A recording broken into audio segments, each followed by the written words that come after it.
আজকে সকালটা শুরু করলাম ১ গ্লাস উষ্ণ গরম জল দিয়ে তার সঙ্গে ১ চামচ মধু দিয়ে। তো আমার প্রতিটা দিনের সকাল আমি কিন্তু এখন এইভাবেই শুরু করছি।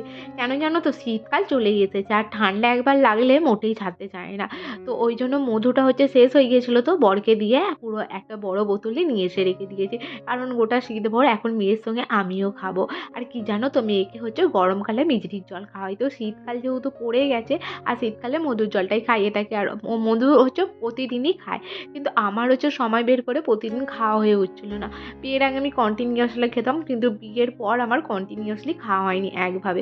তো ওই জন্য ভাবছি না, এবার থেকে খাবো। নিজেরও যত্ন করতে হবে সংসারের পাশাপাশি। এই যে দেখো, মেয়ের জন্য গুলে নিলাম, আমারও জন্য গুলে খেয়ে নিলাম। আর এই যে দেখো, সকালবেলা তো যা সমস্ত বাসি কাজ থাকে সেগুলো তো সেরেই নিয়েছিলাম। তারপর ওপরে এসেছি, মেয়েকে নিয়ে স্কুলে যাবো বলে রেডি হয়ে গেছি।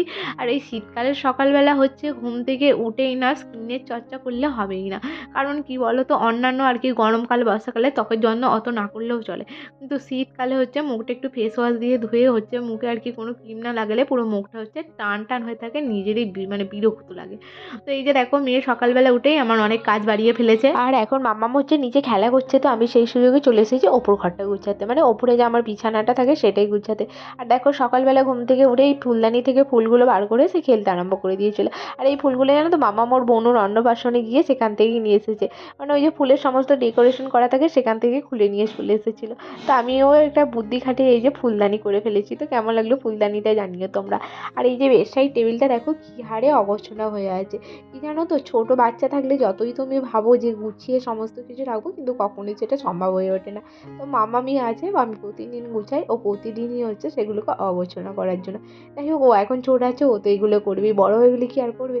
তো এখানে জানো তো একটা বুদ্ধদেবের মূর্তি ছিল, তো সেটাকে নিয়ে মাম্মাম প্রতিদিন নামায়, তো আমি সেই ভয়ে ওপরে তুলে রেখেছি। আর জানো তো, ওই শোপিসটা খুব সুন্দর আর দামও নিয়েছিল প্রায় 700-800 টাকা। তো ওটা আমার ননদের বিয়ে তারিখে পেয়েছিল। তো ওই জন্য আমি ওটাকে ড্রেসিং টেবিলের মাথায় তুলে রেখে দিয়েছি। বাই চান্স ও বাচ্চা মানুষ, ওর হাত থেকে একবার পড়ে গেলেই পুরো ভেঙে যাবে। আর এখন জানো তো, বেশ ভালোই ঠান্ডাটা পড়ে গেছে। তবে আমি সন্ধে পড়ার আগেই ঘরের সমস্ত জানলা কপাট বন্ধ করে দিই। সেইভাবে হয়তো ঠান্ডা লাগে না, তবে ভোরের দিকটা বেশ ঠান্ডা লাগে। তাই এই একটা লেপের ওর গায়ে দিয়েই চলে যাচ্ছে। তবে এই শীতকালে আরও অনেক এক্সট্রা কাজ আছে। তো আজকের মতো টাটা।